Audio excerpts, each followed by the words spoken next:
কি ঠান্ডা দেখেন। এখন গড়িবাজার 6টা।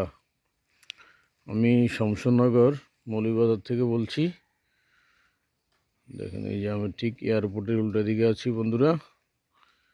ঠান্ডা কাকে বলে, সেই লেভেলের ঠান্ডা এখানে। আর আমি বেরোচ্ছি এখন অফিসিয়াল পিকনিকে যাব হবিগঞ্জ।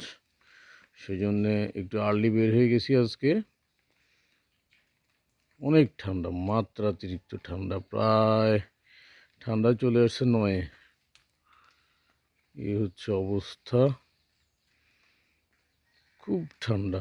ঢাকা কি অবস্থা জানি না, বাট এখানে মাত্রাতিরিক্ত ঠান্ডা, কোনো কিছু দেখা যাচ্ছে না। গাছগাছালি সব মনে হয় যেন কুয়াশা আচ্ছাদিত আর কি বন্ধুরা। তো এ হচ্ছে আজকে শমশেরনগরের আপডেট।